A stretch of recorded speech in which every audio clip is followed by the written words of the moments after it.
विदिताखिलशास्त्रसुधा जलधे महितोपनिषत् कथितार्थनिधे हृदये कलये विमलं चरणं भवशङ्कर देशिकमे शरणम् करुणावरुणालय पालय मां भवसागर दुःखविदूनहृदं रचयाखिल दर्शन तत्त्वविदं भवशङ्कर देशिकमे शरणम्. அனிர்வச்சனீய பிரகரணம். அதுல நிஷேத பிரதியோகித்வேன அனிர்வச்சனீயத்துவபத்தி அப்படிங்கிறத பார்த்தோம். இப்ப இந்த பிரகரணத்துல பிரதியோகித்துவம் எப்ப இது பாத்தியமா இருக்கோ அதுவே போரும். பாத்தியத்துவமானது சத்தா இருந்தாலும் அசத்தா இருந்தாலும் அனுபவந்தமா இருக்கிறதுனால பாத்தியத்துவமே போரும் அப்படிங்கிற அபிப்பிராயத்துல சொல்லியிருக்க. அதுல கடைசி பகுதி இன்னைக்கு பார்க்கணும். நச்ச கடஹ நாஸ்தீதி புத்தேஹே கட சம்சர்காபாவ ஏவ விஷயः நது கடாபாவः பூர்வம் தத்ர கடஸ்ய சத்வேன ததத்யந்தாபாவஸ்ய அபாவாத் பிராக் பிரத்வம்சாபாவயோः பிரதியோகிகாலே அசம்பாவிதத்வாத் भेदस्य घटापसरण अनपसरणयोः तुल्यत्वात् संसर्गोऽपि न तात्विकः प्रतियोगिनि पूर्ववद्ध्वंसाद्यनुपपत्तेः किन्तु असत् संसर्गः इति वाच्यम्. இதுவரைக்கும் பூர்வபட்சம். இந்த சம்சர்க்கமானது அசத்துன்னு சொல்றாங்க. நம்ம அது அசத்து இல்லைன்னு இப்ப சொல்ல போறோம். பூமியில குடம் இல்லை, ஒரு இடத்துல குடம் இல்லைன்னா கடாபாவகா அப்படின்னு நம்ம பார்க்கணும். குடம் இல்லாத இடத்துல நம்ம என்ன சொல்றோம்? கடோ நாஸ்தின்னு சொல்றோம். இந்த கடோ நாஸ்தின்னு சொல்றல இந்த இடத்துல கடோ நாஸ்திங்கிறதுக்கு என்ன அர்த்தம் அப்படின்னா கடம் இல்லைன்னு அர்த்தம். கடாபாவகா கடோ நாஸ்திங்கிற பதத்துக்கு என்ன? கட அத்தியந்தாபாவகா கடாபாவகா அப்படின்னு அர்த்தம்னு நையாயிக்கால் ஒத்துட்டு இருக்கா. நம்ம சொல்லிட்டு இருக்கோம். அவன் என்ன சொல்றான்? கடாபாவகான்னு சொல்றதை விட கட சம்சர்காபாவகான்னு சொல்லுங்க. கடமானது பூமியோட சம்பந்தம் இல்லை. கட சம்சர்காபாவம்னு என்ன அர்த்தம்? கடத்துக்கும் பூமிக்கும் சம்பந்தம் இல்லை. சம்சர்க்கம்னா சம்பந்தம். பூமியில கட்டம் இருந்தா என்ன சம்பந்தம் இருக்கும்? சம்யோக சம்பந்தம் இருக்கும். பூமிக்கும் கடத்துக்கும் சம்யோகம் இல்லை அப்படின்னு அர்த்தம் சொல்லலாமே அப்படின்னு. இப்படி சொன்னதுனால உனக்கு என்ன லாபம் வரப்போகுது? ஊர்ல இருக்கிறவா எல்லாரும் கடாபாவகான்னு சொன்னா கட நாஸ்தின்னா கடாபாவகாங்கிற அர்த்தம் சொல்லிட்டு இருக்கா. நீங்க மட்டும் கட சம்சர்காபாவகான்னு அர்த்தம் சொல்றீல. இப்படி சொல்றதுனால உனக்கு என்ன கிடைச்சிருக்கு, என்ன லாபம் இருக்கு அப்படின்னு கேட்டா அவன் சொல்றான், இல்ல இப்படித்தான் சொல்லணும், கட சம்சர்காபாவம் தான் சொல்லணும் அப்படிங்கிற. ஏன்னு பூர்வம் தத்திர கடஸ்ய சத்வேன தது அத்தியந்தாபாவஸ்ய அபாவாத். முன்னால இந்த இடத்துல குடம் இருந்தது சார், குடம் இருந்தது, அதை எடுத்துன்னு போயிட்டா. இப்ப குடம் இருந்ததுனால அங்கே அத்தியந்தாபாவம் வருமா அப்படின்னு கேட்க. இந்த அத்தியந்தாபாவம்ங்கிறது நித்தியம். மீதியெல்லாம் பிரத்வம்சாபாவம் பிராகபாவம் இவைகள்லாம் அனித்தியமானவை. அத்தியந்தாபாவம் மட்டும் எப்பொழுதும் உள்ளது. இந்த இடத்துல குடம் முன்னால இருந்தது. முன்னால குடம் இருந்ததுனால அங்கே அத்தியந்தாபாவம் இருக்கிறதுக்கு சான்ஸ் இல்லை. அத்தியந்தாபாவம் தான் நித்தியமாச்சு. நித்தியமான அத்தியந்தாபாவம் அங்கே எப்படி இருக்க முடியும்? ஆகையால் முன்னால குடம் அங்கே இருந்ததுனால அங்கே அத்தியந்தாபாவம் எண்ணிக்கையும் இருக்க முடியாது. குடம் இல்லாத போனாலும் அங்கே அத்தியந்தாபாவம் வர முடியாது. ஏன்னா முன்னால அன்னைக்கு அத்தியந்தாபாவம் அங்கே இல்லை. பத்தேடா குடம் இருக்கிற காலத்துல அத்தியந்தாபாவம் இருக்க முடியாது. ஸோ அது அத்தியந்தாபாவம் சொல்ல முடியாது. பிராக் பிரத்வம்சாபாவயோகோ பிரதியோகிகாலே அசம்பாவிதத்வாத். பிராகபாவமும் பிரத்வம்சாபாவமும் பிரதியோகி காலத்துல இருக்காது. பிரதியோகி வரத்துக்கு முன்னாலதான் பிராகபாவம். பிரதியோகி வந்து அது போன பிறகு துவம்சம். ஸோ பிராகபாவமும் துவம்சமும் எப்படின்னு, பிரதியோகி இருக்கிற காலத்துல இருக்க முடியாதது. இப்ப பிரதியோகி இருக்கிற காலத்துல இருக்க முடியாது, அங்கே பிராகபாவம் இருக்க முடியல, பிரத்வம்சாபாவமும் இருக்க முடியல. வாங்க, பிராக் பிரத்வம்சாபாவயோஹோ பிரதியோகி காலே அசம்பாவிதத்வாத் பேதஸ்ய. சரி, இப்ப 4 அபாவங்கள்ல அச்சிந்தாபாவம் இல்லைன்னு சொல்லிவிட்டேன். பிராகபாவத்துக்கும் வழி இல்லை, பிரத்வம்சாபாவத்துக்கும் வழி இல்லை. சரி, பேதம்னு ஒண்ணு இருக்கு இல்லையா, அந்யோன்யாபாவம்னு இருக்கு. அந்த அந்யோன்யாபாவத்தையாவது கவனிப்போம்னா, கட அபசரண அனபசரணையோஹோ துல்லியத்வாத். கடத்தை இந்த பூமியில இருந்து அங்க எடுத்துன்னு போனாலும் அங்க எடுத்துன்னு போகாம அங்கேயே வச்சிருந்தாலும் அந்த கடத்துக்கும் பூமிக்கும் இருக்கக்கூடியதான பேதம் இருக்கு பதில், அது அப்படியே தான் இருக்கு. அதனால அது வித்தியாசமும் இல்லை. நிஷேத பிரதியோகித்வேன அனிர்வச்சனீயதாக. அதனால பிராக் பிரத்வம்சாபாயோஹோ பிரதியோகிகாலே அசம்பாவிதத்வாது பேதஸ்ய கட அபசரண அனபசரணையோஹோ துல்லியத்வாத். அதனால என்ன ஆயிடுது, இங்க சம்சர்க்கம் ஒண்ணு இருக்க, கடத்துக்கும் பூமிக்கும் இருக்கக்கூடியதான சம்யோகம் எனக்கூடியதான சம்பந்தம், அந்த சம்பந்தமும் தாத்விகம் இல்லை. சரி, தாத்விகம் இல்லை. அப்ப என்ன பண்ற, பிரதியோகினி பூர்வது துவம்சாத் அனுபபத்தே. அதுக்கும் முன்னால சொன்ன மாதிரி அது துவம்சமா பிராகபாவமா இப்படி ஒண்ணும் வராது. கிந்து கடைசியில் என்ன சார் சொல்ல போறேன், அங்க இருக்கக்கூடியதான சம்பந்தமானது அசத்துன்னு சொல்லுங்க அப்படின்னு வந்துட்டோம். கிந்து அசத் சம்சர்கா, கடைசியில எந்த இதுவும் வராதனால அந்த சம்சர்க்கம் அசத்தாகத்தான் இருக்குன்னு சொல்ல வேண்டி இருக்கு அப்படின்னு சொல்ல ஆரம்பிச்சேன். இப்ப இதுக்கு சொல்றார், இப்ப இதுக்கெல்லாம் சமாதானம் நான் சொல்ல வேண்டாம். சமாதானம் முன்னால் இருக்கிற ஆச்சாரியாலே சொல்லிவிட்டா, இது வேதாந்தி வரைக்கும் வர வேண்டாம். இதனுடைய சமாதானம் உதயநாச்சாரியாலே இதுக்கு சொல்லிவிட்டா அப்படிங்கிறது. அத்ரோக்தம் உதயநாச்சாரியை உக்தம் அத்ர உதயநாச்சாரியை யன் நிபந்தனாஹி யத் பிரதீதிஹி ததபாவ நிபந்தன இவ ததபாவ பிரதீதிஹி. General rule. என் நிபந்தனாகி யத் பிரதீதிஹி, எது இருப்பதால் அது தோணுகிறதோ, இது தோணும்னா அதுக்கு பிரயோஜனமா எது இருக்கோ இது தோன்றதோ, அதே போல அது இல்லைன்னா அதனுடைய அபாவம் தோணும். அப்படித்தானே, குடம் இருந்தால் கடஹாஸ்தின்னு சொல்றோம், குடம் இல்லாதவனா கடம் நாஸ்தின்னு சொல்றோம். கட அஸ்தித்வத்துக்கு காரணம் என்ன, என்ன நிபந்தனம், கடசத்துவம். கடம் இல்லைன்னு சொல்றதுக்கு கடம் நாஸ்திங்கிறதுக்கு காரணம் என்ன, கடாபாவம். இப்படித்தானே ஜெனரல் ரூல். அதான் சொல்ற, என் நிபந்தனாகி எத் பிரதீதிஹி ததபாவ நிபந்தன இவ ததபாவ பிரதீதிஹி ஈஹி. இது ஜெனரல் ஸ்டேட்மெண்ட் சொல்லிவிட்டேன். ஆனா இந்த இடத்துல எப்படி இருக்கு அப்படிங்கிறார். ஈஹி கடாஸ்தித்வ பிரதீதிஹி சம்யோக நிபந்தனா. கடத்துக்கும் பூமிக்கும் சம்யோகம் இருக்கிறதுனால கடாஸ்தித்வம் கடஹா அஸ்தி அப்படின்னு சொல்லு. ததபாவ பிரதீதிஹி சம்யோகாபாவ நிபந்தனைவ. அதே போல ததபாவ பிரதீதிஹி கடஹா நாஸ்திங்கிற பிரதீதிக்கு காரணம் என்ன, கட சம்பந்தம் இல்லை. சச்ச சம்யோகா தாத்விக ஏவ. அந்த சம்யோகம் கடம் எப்படியோ பூதனம் எப்படியோ அதே போல அது தாத்விகம்னு பாரமார்த்திகம்னு அர்த்தம் இல்லை, வியாவகாரிகம்னு அர்த்தம். நச்ச துவம்சாதி விகல்பா. அதே போலயே சம்யோக துவம்சம் சம்யோக பிராகபாவம் படி சொல்றல. கட்டானயனாத் பிராக் சம்யோக பிராகபாவஸ்ய.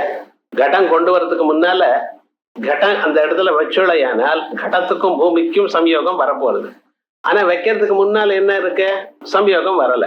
ஆனா வைக்கிறப்ப சம்யோகம் வரப்போறதோ இல்லையோ, அப்ப அதுக்கு முன்னால் அதுக்கு என்ன பேரு, சம்யோக பிராகபாவம். சம்யோக பிராகபாவம் இருந்தது, குளத்தை வச்சதுமே சம்யோகம் வந்தாச்சு. அதே போல கடத்தை அந்த இடத்துல இருந்து எடுத்துன்னு போயிட்டேன்னா என்னாச்சு, கடசம்யோகம் போச்சு. கடசம்யோகம் இருந்து போனதுனால அதுக்கு என்ன பேரு, துவம்சம்.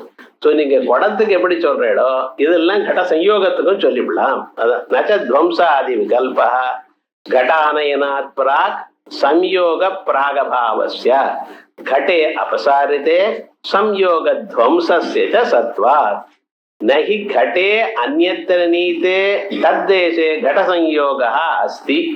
घटमानது அங்கிருந்து எடுத்துட்டு போயிட்டேன்னா அங்கே கட சம்யோகம் இருக்கா, இல்ல. ஏன பிராகபாவாதி வியாகன்யேதா. சார் இங்க பிராகபாவம் துவம்சம்லாம் சொல்ல முடியாது, இப்படியெல்லாம் சொல்ல முடியாது, ஏன்னா அங்க இல்லையே, சங்கயோகம் இல்லையே. அதுதான் ததாச்ச சம்சர்க பிரதியோகிக அபாவ ஸ்வீகாரேபி. அதனால இந்த இடத்துல சம்சர்க பிரதியோகிக அபாவம் நாங்க ஒத்துண்டாலும் அந்த சம்பந்தம், சம்சர்க்கம்னா சம்பந்தம், சம்பந்தத்தை பிரதியோகியா கொண்டதான அபாவம் சம்யோக அபாவம் அப்படின்னு வாங்கி கொண்டாலும் ஒரு தோஷமும் இல்லை.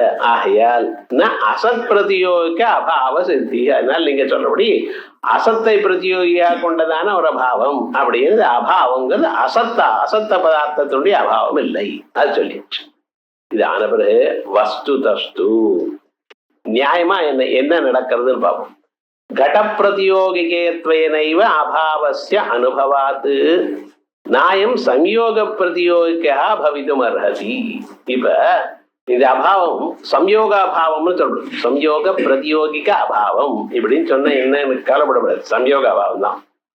இந்த அபாவத்துக்கு பிரதியோகின்னா சம்யோகம், பிரதியோகிதா சம்யோகத்துல இருக்கு. ஸோ சம்யோக பிரதியோகிக அபாவம்னு சொல்லுவான், சம்யோக பிரதியோகிதாக்க அபாவம்னு சொல்லுவான்.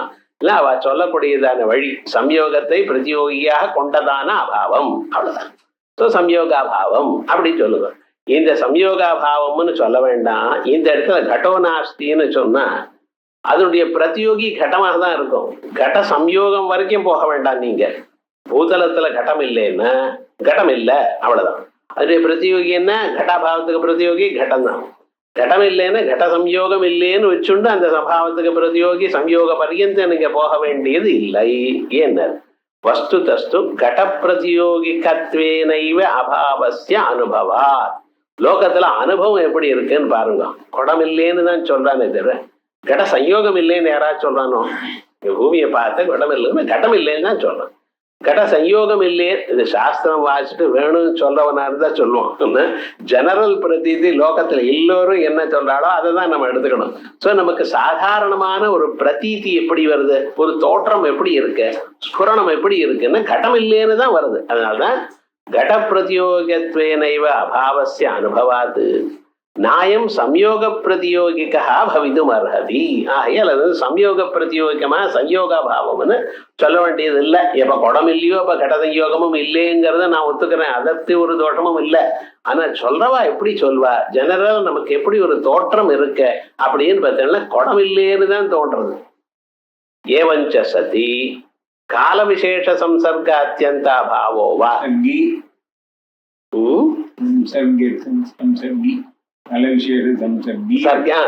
சம்சர்கே அத்தியந்தா பாவோவா இல்ல உத்பாத விநாசசீலா துரிய சம்சர்கா பாவோவா.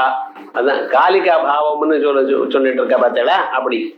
உத்பாத விநாசசீலா பிறந்து அப்பப்ப பிறக்கிறது அப்பப்ப அழியது, அப்படிப்பட்டதான துரிய சம்சர்கா பாவோவா. இது இல்ல முன்னால 3 சம்சர்கா பாவம் சொல்லிவிட்டேன். எது? பிரத்வம்சாபாவம், பிராகபாவம், அதே போலயே அத்தியந்தாபாவம். இந்த 3 சம்சர்காபாவம். இன்னொன்னு அந்யோன்யாபாவம். அபாவத்தை 2ஆ பிரிச்சிருக்கோம். அந்யோன்யாபாவம்னு ஒண்ணு, சம்சர்காபாவம். அந்த சம்சர்காபாவமானது 3ஆ இருக்கு. பிராகபாவம்னு ஒண்ணு, பிரத்வம்சாபாவம்னு ஒண்ணு, அத்தியந்தாபாவம். இந்த 3 இல்லாம 4ஆவது இருக்கும் காலிகா பாவம்னு சொல்ற பார்த்தால. அதே போல உத்பாத விநாசசீலா, அப்பப்பொழுது உண்டாகிறது அப்பப்ப அழியது. குடத்தை இங்க வச்சோம்னா அங்க அத்தியந்தாபாவம் இல்லை, போச்சு. குடத்தை அங்க எடுத்துட்டேன்னா அங்க என்னாச்சு? அத்தியந்தாபாவம் வந்துருக்கு. மறுபடியும் குடத்தை கொண்டு வந்து வச்சான் சார் அவன். வேணும்னு உங்களை இம்சப்படுத்தணும்னு அத்தியந்தாபாவம் நீங்க சொன்னீங்களோ இல்லையோ, அங்கே குடத்தை வைக்கிறேன். வச்ச பிறகு அந்த அத்தியந்தாபாவம் எங்கே போச்சு? எங்கேயாவது போயிடுதுன்னு வச்சுங்களேன், அதான் நிச்சயமாச்சேப்பா. இப்ப குடம் இருக்கிற காலத்துலயும் கடாத்தியந்தாபாவம் இருக்கட்டுமே அப்படின்னு கேட்டான். அதுக்கு தவிச்சுக்கிறதுக்கு ஒரு வழி சொன்னார். நியாயமா வேற வழிகள்லாம் சொல்லலாம். அத்தியந்தாபாவம் இருந்தாலும் அத்தியந்தாபாவம் சம்பந்தம் இல்லை, பிரதியோகிக்கும் அதுக்கும் விரோதம், இப்படி எல்லாம் சமாதானம் சொல்லக்கூடியதான வழி இருந்த போதிலும் சின்ன குழந்தைகளுக்கு ஒரு சமாதானம் சொல்லவும், இது அத்தியந்தாபாவம்ப்பா, அப்ப உண்டாச்சு அப்ப போச்சு. அப்பப்ப குடம் வரப்பெல்லாம் அது போயிடும். குடத்தை எடுத்துட்டு போறது டக்கு இன்னொரு வரும். அந்த பழைய அத்தியந்தாபாவம் இல்லை, இது புதுசா உண்டாயிருக்கு. சாமயிகா பாவம், காலிகா பாவம் அப்படி சொல்லாம அப்படி. அதான் அதனால இது துரியா மூணாக கீழே சொல்லப்பட்டதான 3 சம்சர்காபாவங்களை விட 4வது சம்சர்காபாவம் இப்படின்னு முக்தாவள்ளியா கிரந்தத்துல இருக்கு. அதை எப்படி சொல்றது? துரியா சம்சர்காபாவா பூதலாதி சம்யுக்தஸ்ய கடஸ்ய விசேஷணாபாவ பிரயுக்த விசிஷ்டாபாவோவா. பூதலத்துல கடம் இருக்குன்னு வச்சுங்களேன். அப்ப நீங்க எப்படி சொல்லுங்க? கடவத் பூதலம் அப்படின்னு சொல்லிட்டு. இந்த கடவத் பூதலத்துல விசேஷணம் 2 அம்சம் இருக்கும் இல்லையோ.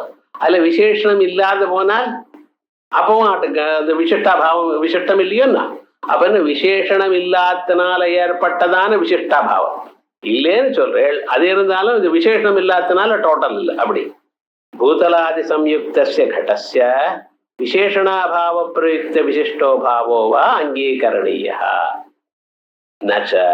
அது இப்படி ஒத்துக்கொள்ள முடியாதுங்கிறதுக்காக ஒரு தோஷம் சொல்றார். நச்ச அத்திர துவம்சாதேஹே உச்சேதா கபாலேபி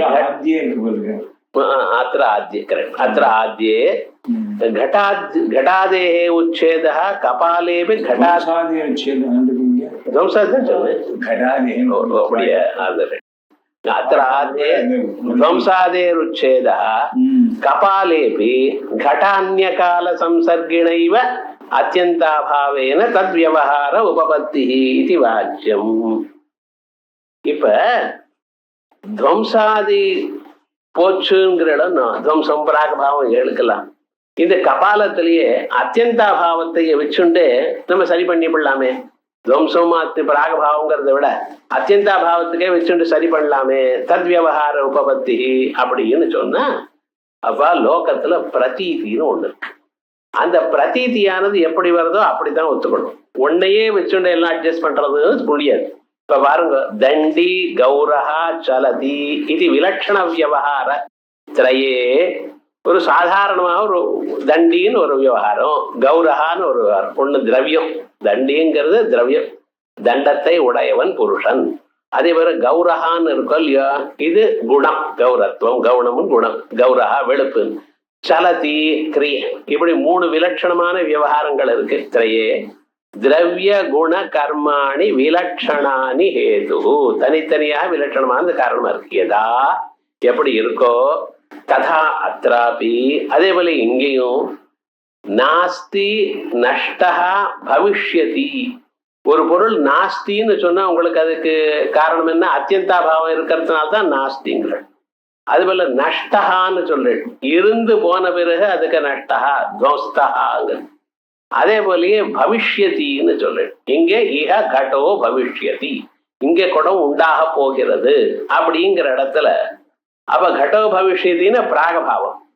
இந்த அபாவத்திலேயே பவிஷ்யத்திங்கிற பிரதீதிக்கு விஷயம் பிராகபாவம், நஷ்டகாங்கிற பிரதீதிக்கு விஷயம் இருந்து போனதான துவம்சம், இல்லை நாஸ்தி எனக்கூடியதான பிரதீதிக்கு விஷயமானது அத்தியந்தாபாவம்.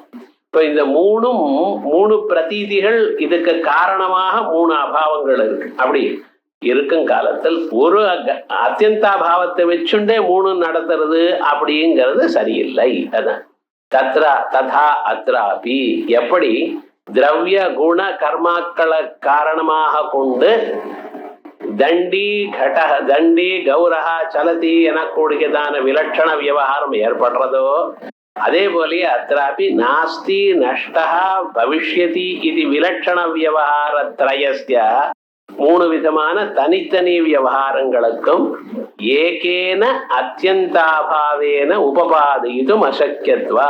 ஒரே அத்தியந்தாபாவத்தை வச்சுட்டு இப்படி 3 விலட்சண விவகாரங்களை நான் நடத்துறேன் சார், நியாயம் இல்லை. லோகத்துல அப்படி இல்லை, அவ்வளவுதான். விலட்சண விவகார ஏகேன அத்தியந்தாபாவேன உபபாதிதும் அசக்கியத்வாது விலட்சண அபாவத்ரய சித்தி. அதனால 3 விலட்சணமான அபாவங்கள் ஏற்படுகிறது, சித்திக்கிறது. இதான் நையாயிகன் சொன்ன வழிதான். ஏகடோ பவிஷ்யத்தின்னு சொல்றார். இல்ல, கடக நாஸ்தின்னு தான் சொல்ற. குடம் இருக்கான்னு கேட்டா பதில் என்ன? நாஸ்தி. ஆனா இந்த நாஸ்திக்கு என்ன அர்த்தம்? நாளைக்கு குடம் வரப்போறதுன்னு அர்த்தம். கடையில போய் சார் இந்த பொருள் இருக்கான்னு, இல்ல சார் ஸ்டாக் இல்லைங்கிறோம். ஸ்டாக் இல்லைன்னு என்ன அர்த்தம்? இல்லைன்னு அர்த்தம், அவ்வளவுதான். ஆனா என்ன அர்த்தம்? நாளைக்கு வரும்னு அர்த்தம். நாளைக்கு வாங்கோங்கிறோம். அப்ப இதுக்கு என்ன? பிராகபாவம். அதே வழி இருந்துருந்தா அது தீர்ந்து போயிடுது சார் இனிமேல கிடையாது அப்படின்னா துவம்சம். இருந்து போயிடுது, உங்க அதுக்கு வாங்கிட்டு வந்து உடஞ்சு போயிடுது, துவம்சம். எப்பவுமே இல்லைன்னா அத்தியந்தாபாவம். இப்படி ஒரு அபாவத்துக்கு இல்லைங்கிறதுக்கு விலட்சண தனித்தனி சமயங்களை அந்தந்த சந்தர்ப்பத்துக்கு தகுந்தா போல இல்லைங்கிற ஒரு பதத்துக்கு நீங்க அர்த்தம் பண்ணிக்கிறேன். அதே மாதிரி தான் இதுக்கு அந்தந்த சந்தர்ப்பத்துக்கு தகுந்தா போல அர்த்தம் வச்சுக்கணும். விலட்சணமான விவகாரங்களுக்கு காரணம் விலட்சணமா இருக்கணும். ஒன்ன வச்சுட்டு மூணு சொல்லப்படாது. சமய விசேஷ சம்சர்கஸ்சா, இதுக்கு மேல காலிகாபாவம் சாமயிகாபாவம்னு சொன்னேன் பார்த்தல, அது தத் சமயாவச்சின்னம் ஸ்வரூபமேவ, அந்த சமயத்தோட கூடியதான ஸ்வரூபம் தானோ, இல்ல சம்யோக துவம்சாதிர்வா, அதாவது வச்சுங்க. நச்ச சம்யோகாதி துவம்சாதினைவ ஆவசியகேன தர்ஹி பிரதீத்யுபபத்தி. அப்ப சம்யோகி துவம்சம் வேணுமோ இல்லையா, அதனாலேயே அந்த பிரதீத்தியே வரட்டுமே.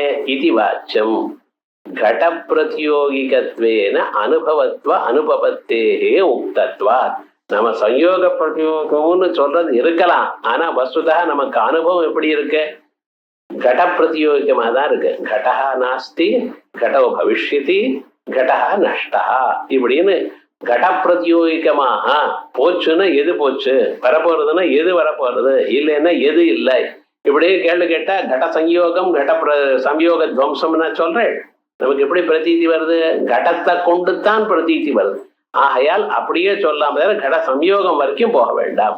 கட பிரதியோகிகத்வேனைவ அனுபவ அனுபவ அனுபவத்தே உக்தத்வாத். நச்ச கபாலேபி கடத்வம்சாதி சம்பந்தஸ்தானீய அஸ்து. ஏக ஏவ அத்தியந்தாபாவா வியவஹாரயது. ஒரே அத்தியந்தாபாவமே இந்த விவகாரத்துக்கு காரணமா இருக்கட்டுமே. இது வாச்சம் விலட்சண வியவஹாரத்ரய அனுபபத்தியா. இதுக்கு விலட்சணமான விவகாரங்கள் மூணும் வராது. இது தத்தோத்தரத்வா. இதுக்கு சமாதானம் சொல்லியாச்சு. அதையேவ ஆகையால் தான் த்விதீய திருத்தீய பட்சாவபி க்ஷோதசா. அதே போலயே கீழே சொன்னதானே 2-3 பட்சங்கள் சொன்னோம் பார்த்தேளா. எது உத்பாத விநாசீலஹா துரியஹா சம்சர்காபாவோவா பூதலாதி சம்யுக்தஸ்ய கடஸ்ய விசேஷணாபாவ பிரயுக்தி விசிஷ்டாபாவோவா. அதுவும் ஒத்துக்கலாம், அது ஒன்றும் தோஷம் இல்லை. கட பிரதியோகிகத்துவ அனுபவஸ்ய அந்நிதா உபபாதயிதும் அசக்கியத்வாத். என இப்படி தவிர வேற விதமா சொல்ல முடியாது. ஏதேன தண்டசத்வேபி புருஷ அசத்வாத்து தண்டியபாவ தர்சனாத். தண்டம் இருந்த போதிலும் புருஷம் இல்லாத மாதிரிலாம் தண்டின்னு சொல்ல, வெறும் தண்டம் இருந்தா புருஷன் இல்லாத மாதிரி தண்டி மிள தண்டியபாவ தர்சனாத் அஸ்து தத்ர விசிஷ்டாபாவா.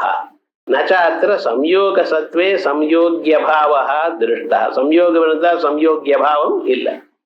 ததாச்ச ந விசிஷ்டஸ்ய அபாவா கிந்து விசேஷணஸ்யைவ அப்படின்னு சொன்னா அது இல்லை.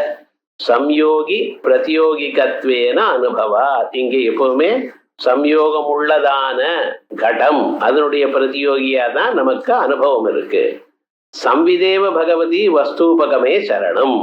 நமக்கு ஒரு வஸ்துவை ஒத்துக்கொள்வதற்கு எது காரணம், அந்த அறிவு.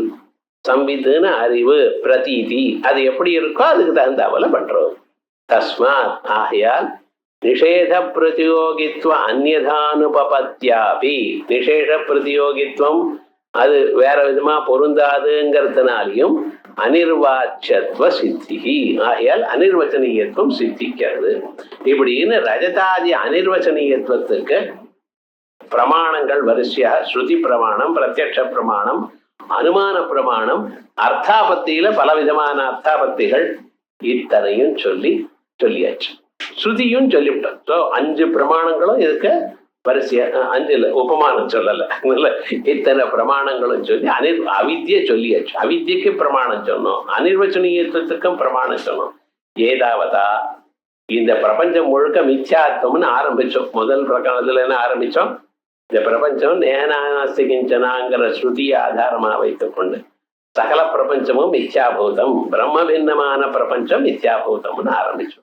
அது கடைசியில வரப்ப அத்தனைக்கும் மேல வரக்கூடியதான அத்தனைக்கும் முதல்ல அனுமானம் சொல்லி, அனுமானத்துல எல்லா விதமான பட்சத்துல தோஷம், சாத்தியத்துல தோஷம், கேத்துக்குல தோஷம், இப்படி வரிசையா அதுக்கப்புறம் மீதி ஹேத்வாபாசங்கள்லாம் சொல்லி எல்லாம் முடிச்சு கடைசியில இந்த அனிர்வச்சனீயங்கிறதே இல்லைன்னு சொன்னா அதுவும் இல்லை, அனிர்வச்சனீயத்துவத்தை ஸ்தாபனம் பண்ணியாச்சு. ஏதாவதுதான் நம்ம கடைசியில முதல் கட்டத்தினுடைய கடைசி பாகத்துக்கு வந்திருக்கோம். இதுக்கு மேல சத்தா திரைவித்தியம்னு ஒரு பாகம் இருக்கு. அதனால அதுக்கப்புறம் அந்நியதா கியாதி தான் அந்த சத்தா திரைவித்திய பட்சம் மட்டும் இருக்கு. இது அடுத்த கிளாஸ்ல நான் முடிச்சிடுறேன். அது அதுக்கப்புறம் மீதி பாகங்கள் 2வது பிரகடனம் ஆரம்பிக்க போறோம். அத்வைதத்துல பகவத் அனுகிரகத்துல சாஸ்திர கட்டாட்சத்துல உங்க அனுகிரகத்தினால நடக்க போகுது. ஹரி ஓம்.